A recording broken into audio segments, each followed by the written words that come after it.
Samuel Johnson, the English lexicographer, the person who wrote the first English dictionary, he was asked to review a book by a young author.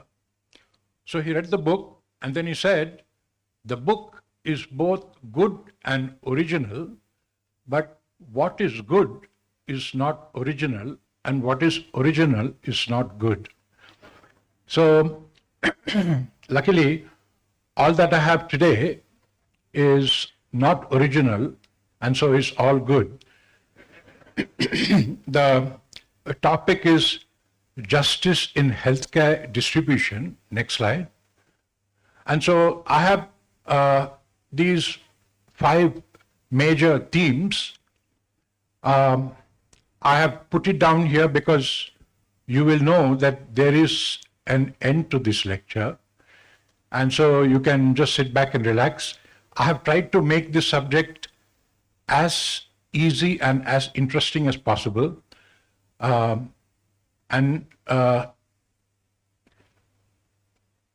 have these 5 things. One is, I start off with the WHO story, which started in 1948. And then I'm going to talk about the global inequities and inequality, both within countries, between countries, and within the countries.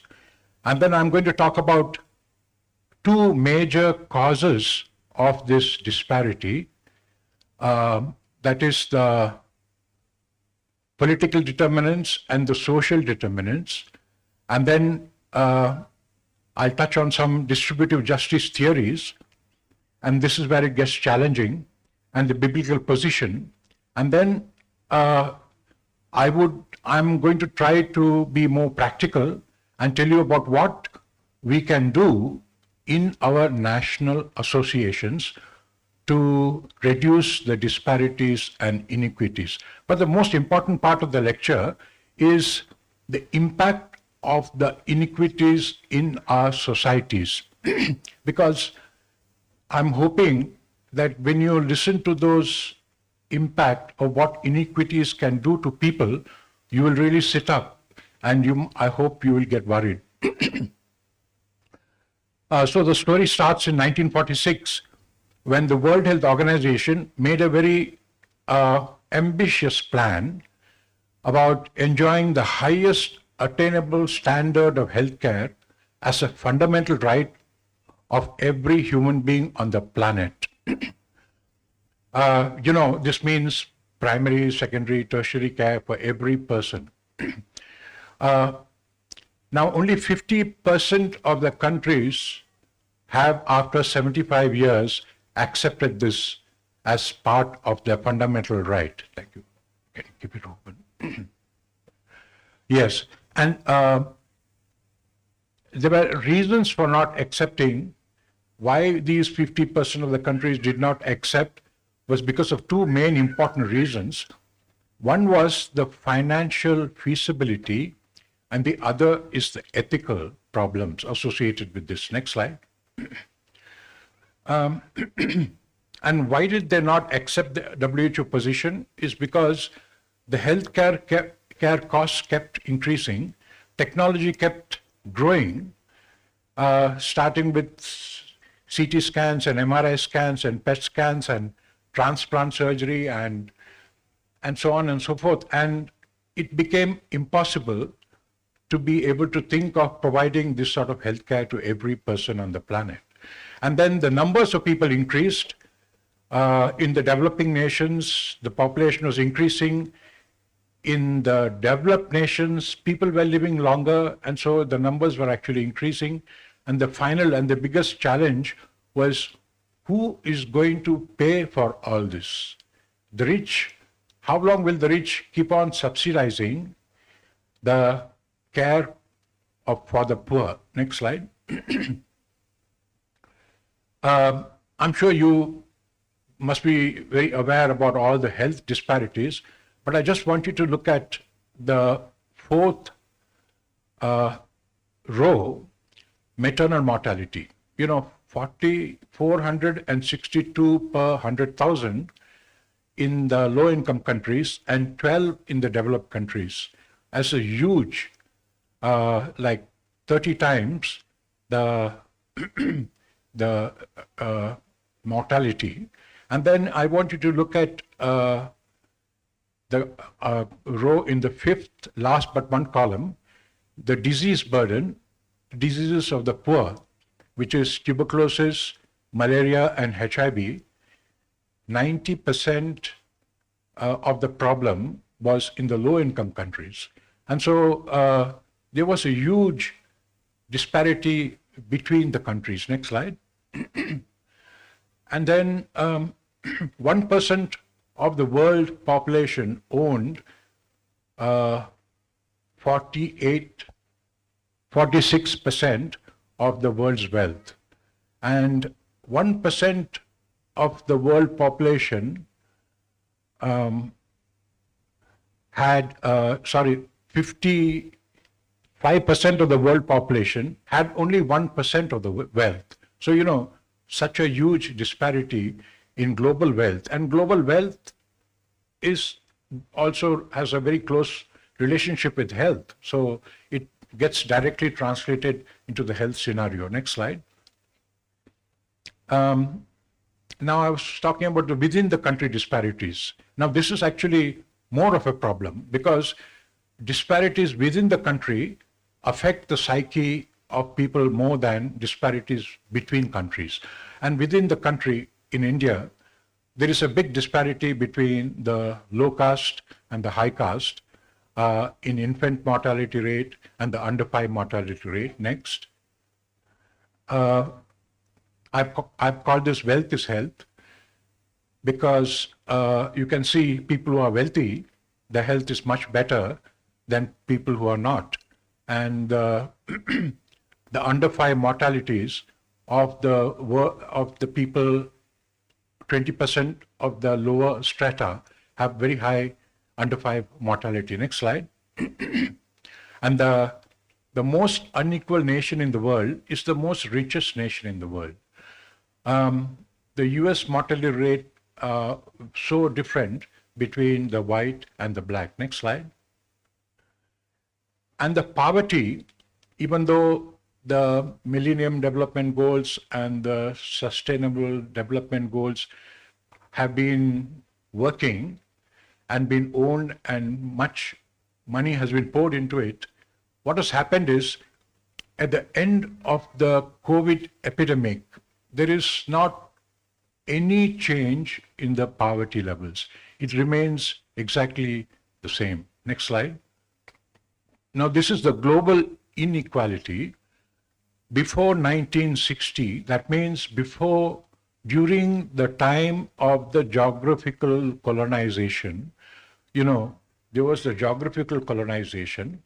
During that time, the disparity was not really much. It was like 10 times. And then the geographical colonization was over, and today the disparity is like 40 times or 50 times. And so some people would call this the economic colonization or the neo-colonization. Next slide. Now, why are we talking about inequality and inequity? All of us here in this hall are people who are above the poverty line. We probably have some access to health, I'm sure, because we are doctors. And why do we have to worry if some people don't have access? Now, so far it was only a moral compulsion, but now there is going to be other important reasons why we have to act. Now, these are some books. The Broken Ladder. That means people cannot, they are trapped, people in poverty, they cannot get out. When there is inequity in a nation, they have produced evidence that there is decreased well-being, increased anxiety, and reduced trust in others. And then there is another book that has also produced evidence to show unequal democracy. to show that there is political polarization and reduced government responsiveness in nations, and this has serious consequences for all. Next slide. The spirit level. Now, this book is probably the best book about iniquity and has produced the most compelling evidence about the effects of iniquity on nations. It has been translated in 23 languages, sold 150,000 copies.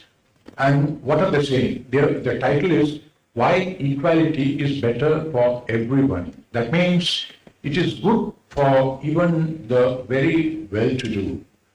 Next slide. If there is iniquity in a nation, what happens is people view the iniquity in the nation. In the olden days, they could be shielded, they could be cocooned so that the rich would not come into contact with the poor. But in this day and age, because of the media and because of easy access to information, everybody, even the rich children, will know about the lives of the poor. And what happens then is, because of the iniquity, there is an impact on mental health, drug abuse, education, imprisonment levels, obesity, social mobility, trust and community life, violence, teenage pregnancies, and child well-being. In fact, every aspect of our life is affected because of iniquity. Next slide. Now, the problem is this. Our children and our grandchildren, if they live in an unequal society, then our children who may be teenagers will have children. There'll be teenage pregnancies. Even if you are very well-to-do, if you're living in an unequal society, the chances of your children or grandchildren going to jail are much higher than ever before.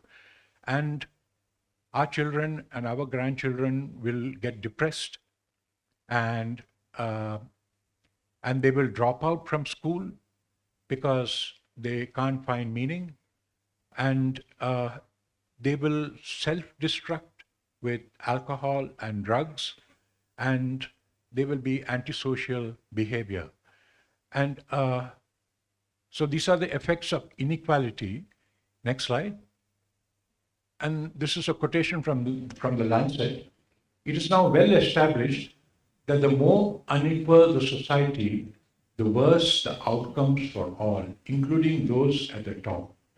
That means now we have to be worried. So long we thought inequality will affect the poor, but then we will, at a later date, look into it and so on, postponing that. But now it is at the doorstep, and it is important for us to act. Next slide. Now, here is the evidence. Now, this evidence has got meta-analysis. That means it has got a direct cause and effect relationship. Health and social problems are worse in more unequal countries. Next. Levels of trust are higher in more equal countries. Next slide. The previous slide, levels of trust, it affects everything. It affects business, it affects economics, it affects GDP, so it can destroy a nation and make the nation poor. Levels of trust, next slide. The prevalence of mental health is higher in more unequal countries. Next slide. Drug use is more common in more unequal countries. Next slide. Life expectancy is longer in more equal rich countries. Next slide. Infant mortality rates are higher in more unequal countries. Next.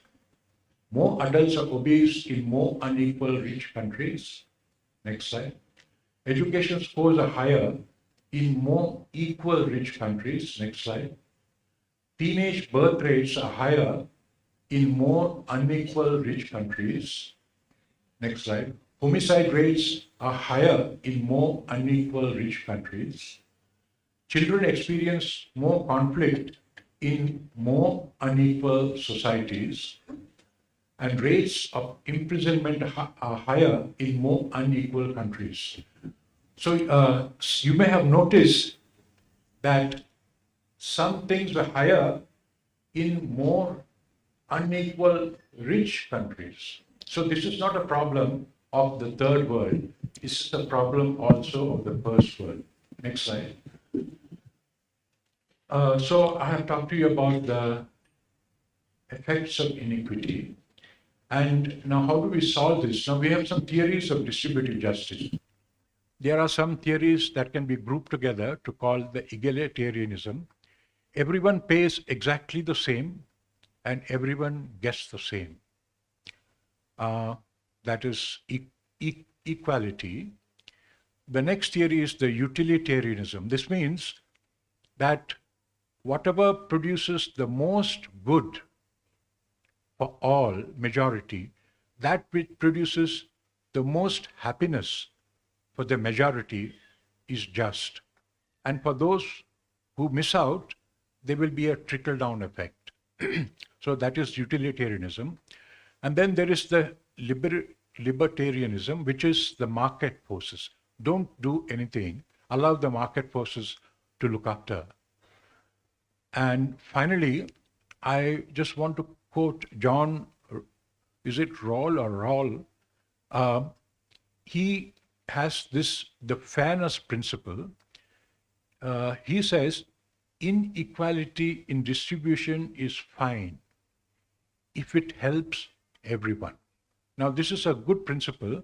Amartya Sen, the Indian Nobel Prize economist, also shares this view, the fairness principle.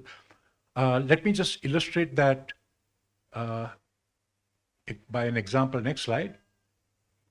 So again, this is John Rawls. He says, inequality is fine if it helps everyone. Next. Now, this is to help you understand the difference between equality and equity. Equality means sameness. So on the picture,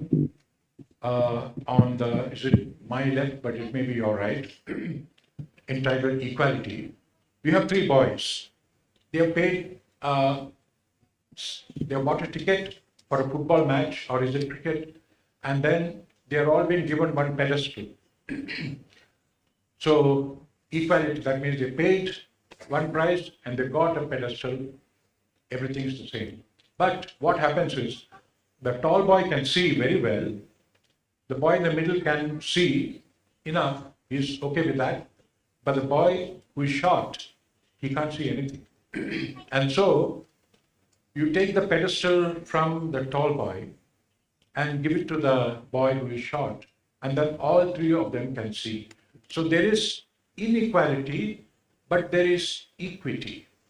So this is what John Rawls recommends, this is what Amartya Sen recommends, and this is what the God of the Bible also recommends. Next slide. This is what is there in the biblical in scriptures. In Leviticus 25, there are three salient obligations. One is the release of the slaves, the forgiveness of debts, and the repatriation of property. This happens in the Jubilee year. That means every 49 years, 7 into 7. So if you have bought a slave when you were in the 40th year, and then 9 years later, you had to release the slave. So, you put in a lot of investment in the slave, you taught him a lot of skills, probably taught him cooking and whatever other things, and then suddenly, now you have to set him free. Now, that is, it hurts the pockets of the well-to-do. Forgiveness of debts. Suppose you give money to somebody who needs it badly. That is in the year 45. Or let's say even if you give it in the first year, after 49 years, that money would multiply 100-fold. And then the time comes to just forgive him that debt. So, it hurts your pocket. It is very unequal. And then you have to repatriate the property. And so this is the Jubilee principle. This principle was set in place to prevent trapping the poor in the poverty trap. Next slide. And that was done to protect nations from the effects of iniquity. God instituted that because there would be peace in the nation. Now, what happens if you don't do that? There will be iniquity, there will be injustice, and in the end, it can even lead to revolutions. You can have mini revolutions, you can have big revolutions. Arab Spring was a mini revolution, but the French Revolution, the Communist Revolution was extremely violent, and the Civil Rights Movement, because of the racial divides. So iniquity produces big impact, severe convulsions in a nation. And this is why the God of the Bible wanted that Jubilee principle to be embedded in our constitutions. Next slide. I mean, I will spare you because this is a little complicated, but I will explain it in the next slide. Next slide. Okay, now let me explain this a little better. The government subsidizes and gives free education to the poor and gives free health to the poor. But where does the government get that money? The government gets that money from the rich because the rich have to pay more taxes. And so the money from the rich is used to subsidize the education for the poor and subsidize the health for the poor. And you can say this is not just, this is not equal, this is not right. But look at what happens. What happens then is the empowerment of the poor. They get educated and they become healthy. And when they become educated and become healthy, they get jobs. And then when they get jobs, they're able to get income. Some of them may start small enterprise. They may start a small vegetable shop or whatever. And because of these micro enterprises or even medium enterprises, they begin to make money.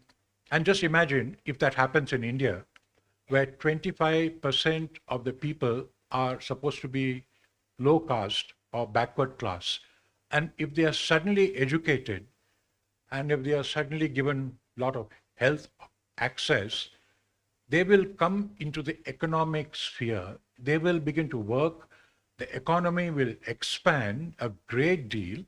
And when the economy expands, the first people to benefit from an expanded economy are the rich, because they already have businesses in place. And when the economy expands, they begin to rake in profits and they become millionaires.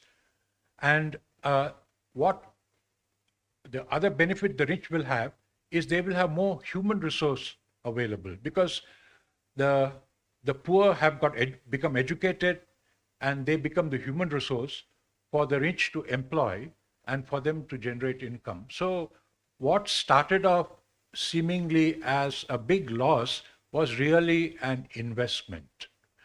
The rich invested in the poor, and the poor expanded the economy, and in the end, the rich benefited. And this is why this is a biblical principle, and this is why equity is so very important. Next slide. Now we will look at the causes of inequality and the causes of iniquity. Now there are two important causes. One is the global political determinants of health, that is perpetuating ill health and poverty. And the next is the social determinants of health that you all probably know. People don't talk too much about the political determinants of health because it's a somewhat sensitive issue. Next slide. But the political determinants of health are the more important. And this is the definition: global political interaction across all sectors. That means across business, across agriculture, across defense, everything. Global political interaction across all sectors that affect health are what we call global political determinants of health. Next slide. Now, these are the 5 big global factors that produce severe poverty and therefore produce ill health. And what are these 5? One is the arms, the defense industry, the manufacturing of arms and buying of arms, and then the debt because of the loans most of the developing countries have taken, and then the corruption that is there even in the most Christian countries in the world, and then the war and the displacement, the refugees, and then the climate change. Next slide. I'm not going to talk too much about climate change because that is not really important, but this is just to let you know that climate change affects every aspect of life. It affects water, agriculture, business, environment. Next slide. Now, this is a little difficult slide, but it's an important slide if we have to understand why there is perpetual poverty. The International Monetary Fund, the World Bank, the World Trade Organization, they have what is called the Structural Adjustment Program. Now, what is that Structural Adjustment Program? That means if you take a loan of $1 billion, if your country takes that loan, you then have to do away with protectionism. That means you have to allow the whole world, goods from the whole world, to compete with your own goods made in your country. They may be made by very poor people in small shops. Now they have to compete with multinationals that produce millions of objects at a very low cost, and they flood in and they come into your country and they kill all the small businesses. And then you have to do away with welfare. If you take that loan, then you cannot give free education, you cannot give free health benefits. And that means you cannot bring the poor out of the poverty track. You have to use this money only for building roads and bridges and use it for starting new mining industries and stuff like that. You cannot give subsidies to farmers. Let me not go through all of that. Finally, you have to pay back in hard currency. That means if you take a loan of $1 billion, you cannot give it back in Tanzanian shillings. You have to give it back in dollars with interest. Now, how do you give back the dollars with interest? You don't have it. So you have to export some products from your country. But then you cannot export it to all countries. You have to export it to only those countries which have the hard currency. That means you can export it to only those 5, 6, 7 countries. So you have 150 countries trying to sell to 5, 6, 7 countries, and there is severe competition, and you will get a rock bottom price for your products. But you have to do it because you want to get hard currency and because you have to pay back the debt. With the result, next slide. Okay, I'll just some details about each of them. Arms trade, each year, $45 to $60 billion worth of arms are agreed for sale. And there's a quotation from the US president. He said, every gun that is made, every warship launched, every rocket that's fired, in the final sense, is a theft from those who hunger and are not fed. Next slide. And the arms, this is the final effect of what happens because of the structural adjustment program. All the African countries, and in fact, all the developing countries, including India, they are in debt. But then it's not wrong to have debt. Everyone can borrow, but the debt has to be in control. But the debts of most of the developing countries is out of control. For example, you can see some countries on the right-hand side. Their debt is 159% of the GDP. That means if they work day and night, they have to give all of that back as servicing the debt and some of the capital. There is nothing left for education, nothing left for health. So then, what can you do? How can you improve the health of your country if you're so indebted? Next slide. The net result of everything, the arms trade and the structural adjustment and all that is this.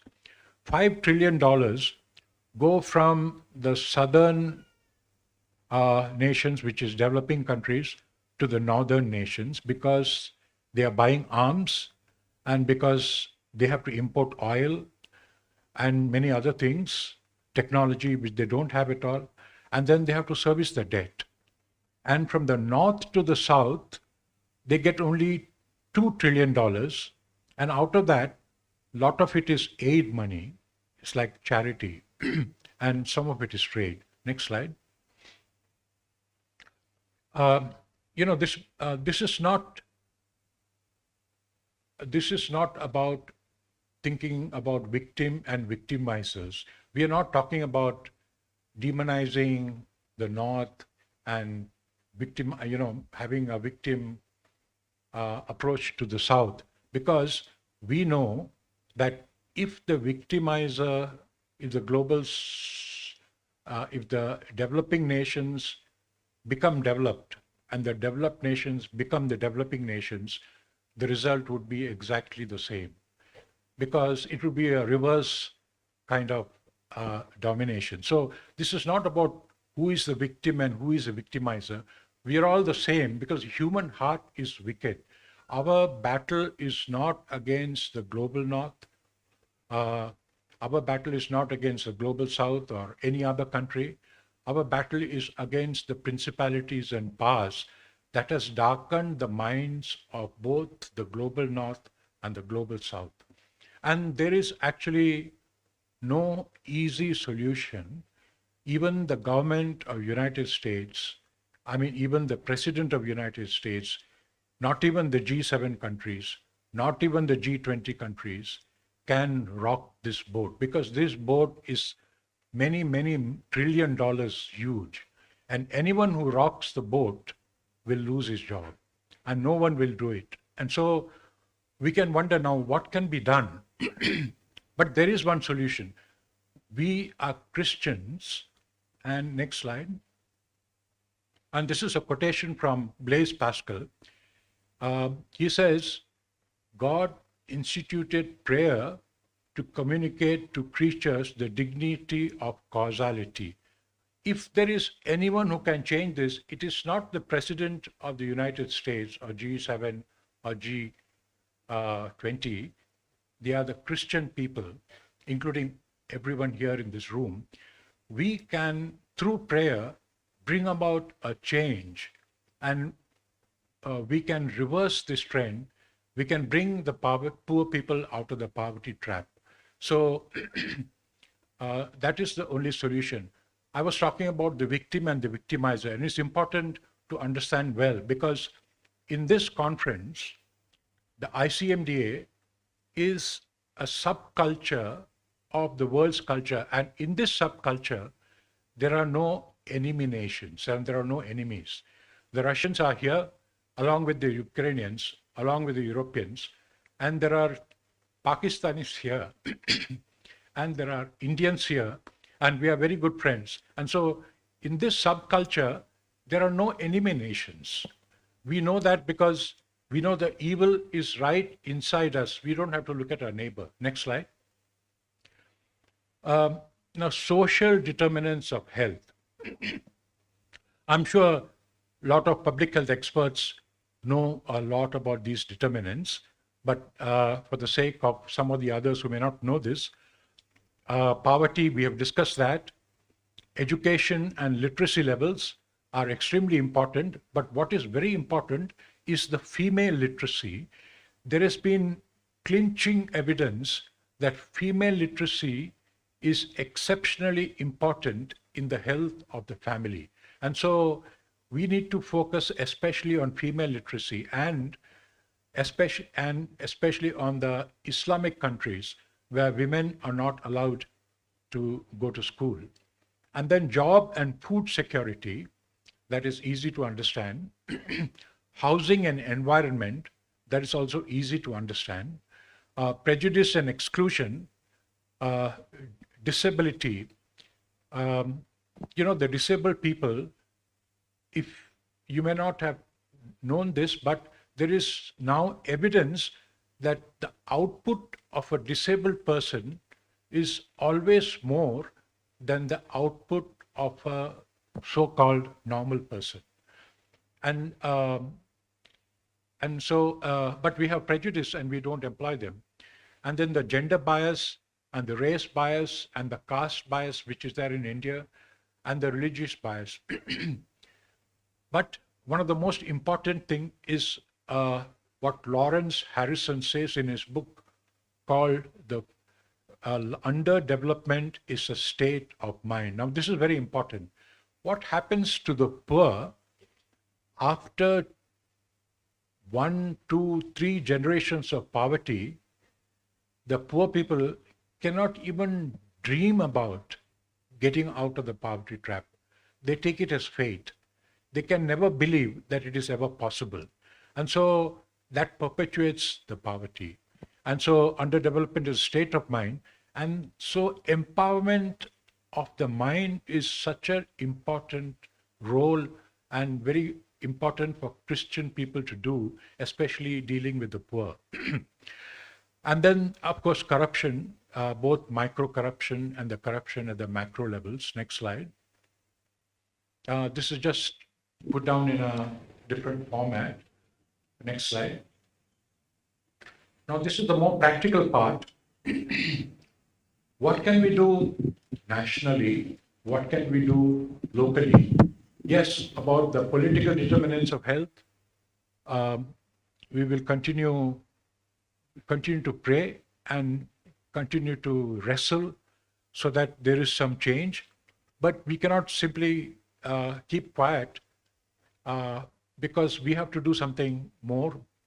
And so I have some suggestions, I think about 8 of the 8 suggestions for our national organizations to be able to do so as to fight inequity. Next, first is advocate increased funding for health in our own countries and in our own state and in our own districts.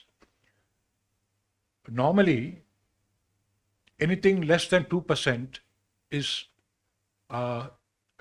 I think what is needed is something like 5%, but most countries spend less than 2%. And so we have to encourage people, governments, contacts that you have, Christian ministers that you may know, challenge them to increase the funding for health. And then when they increase the funding from, say, 1.5% to, let's say, 4%, then that funding should be not used for building hospitals. On the first day, we heard the health minister here say he wanted more hospitals, but I just beg to disagree. I think if they increase the funding, it should not be used for building more hospitals. It should be sent to, it should be invested in primary care. And so advocate increase in primary care. In India, 28% of the 2% is used for primary care, but it should be like 50%.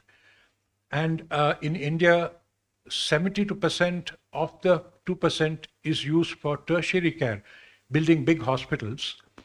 But I think that needs to go down to 50%.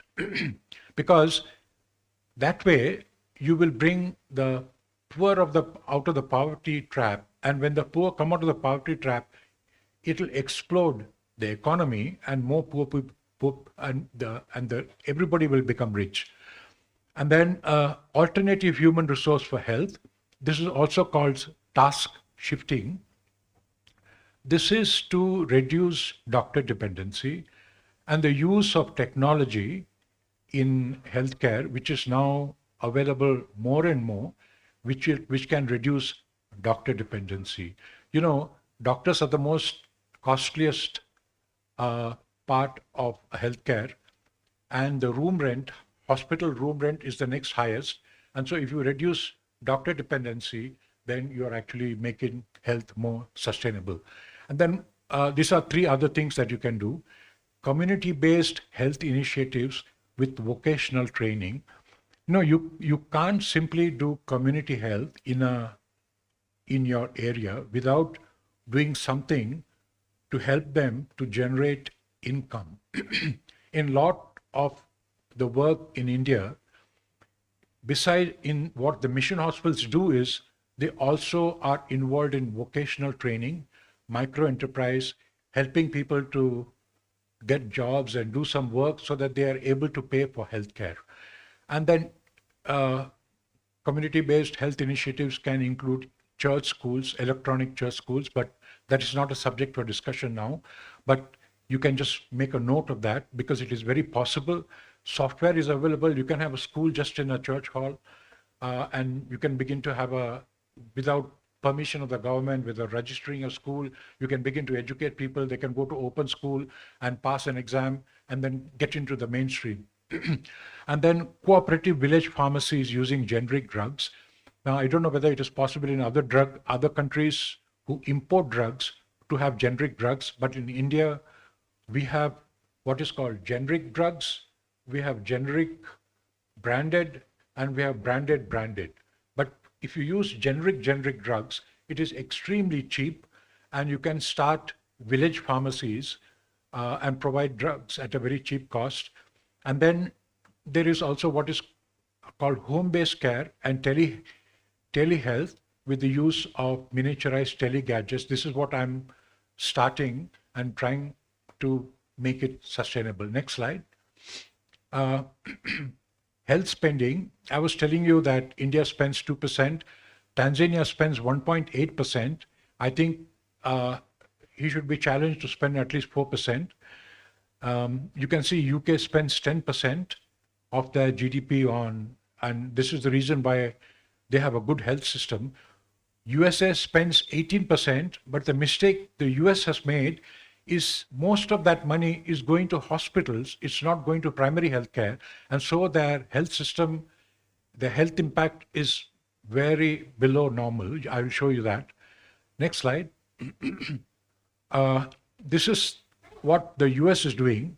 They have the biggest health budget in the world, and they spend it all on hospitals and technology and not on primary care. And so what happens is their longevity is much less than people in Chile, which spends much more money on primary care, and therefore their longevity is so much more, the health impact is so much more. And so this is a very important lesson for us to learn. Government should spend more money, and that more money should go more to primary care than to secondary care or tertiary care. Next slide. There is plenty of evidence that primary care countries will investment in primary health care produces more impact than spending on tertiary care. Next slide. In the previous slide, sorry. In the previous slide, you remember the big declaration WHO made in 1948. That was extremely ambitious and probably impractical. But in 1978, they came up with a very practical suggestion, the Alma Ata Declaration on Primary Health. They said primary health should be the focus of all nations. And if you do that, you will have health for all by 2000 AD. Next slide. And then what kind of specialists should we need for a nation? There is again plenty of evidence that the family medicine approach is pro-poor. People will benefit more, the health indicators will improve if you have more family medicine specialists than brain surgeons. or thoracic surgeons. And so family medicine people so far have been just taught to refer away. They are just being used as what do you call that, triaging doctor, but they need to do more. And if they can resolve more, then they can reduce cost for the patient. And so this is why ICMDA has got the program called Refer Less, Resolve More. And this is why ICMDA is interested in family medicine, because it is a pro-poor specialty. Next slide. I've already said that. There are many reasons why it is so very important. Family medicine patient-centered, and because it is patient-centered, it is more suited for helping them with emotional problems and helping them with spiritual problems. And it decreases referrals. It has the care continuum. You know, they don't have to go from doctor to doctor. The same doctor will have the history and will have the EMR. And so he knows where this person is going in his health journey. And they become advocates for the patient. When he is referred to some specialist, the family medicine doctor will keep a tab on what is really happening. Next slide. And then this is alternative human resource for health. The Christian doctor and the non-Christian doctor, one big difference is this. The Christian doctor works towards decreasing doctor dependency. The non-Christian doctor works towards increasing doctor dependency. And so, since the Christian doctor wants to reduce doctor dependency, he should also be interested in developing alternative human resource for health. In a lot of the Christian hospitals in India, we have nurse practitioners is not recognized by the country, but we have them trained as midwives. They do a lot of OBGYN work. And so just one doctor is enough with a lot of these midwives. They can conduct a lot of deliveries. There are hospitals in India where they have, Christian hospitals in India where they have only one OBGYN, but they have like, some 10,000, 15,000 deliveries a year. Just one OBGYN conducting 15,000 deliveries a year. That is possible because of alternative health human resource. And then we have anesthesia nurse practitioners. I myself have trained nurses to give spinal anesthesia. And so I take the responsibility if something goes wrong. But the nurses become so good that now she can do it better than I. So, and then you can have, there are several other examples of, creating alternative human resource for health. If you can change the policy in your country, if you have influence, you can challenge the government to increase alternative human resource for health so that the healthcare costs go down. Next slide. And same thing, that is the task shifting. They have pride in their work. A doctor may not feel so good when he gives a good spinal, but if you teach a nurse to give a good spinal, and when she does it, she feels really good and she takes pride in her work and she'll do it meticulously. It's financially sustainable. They cannot migrate and go off to the US. They have more time for patient communication, and due to repetition, they become better than doctors. This is what I was saying. Next slide. Community-based health insurance. This is not the place to give you details about community health insurance. My time is actually up. But I'm sure you can ask ChatGPT and they will tell you a lot about community-based health insurance.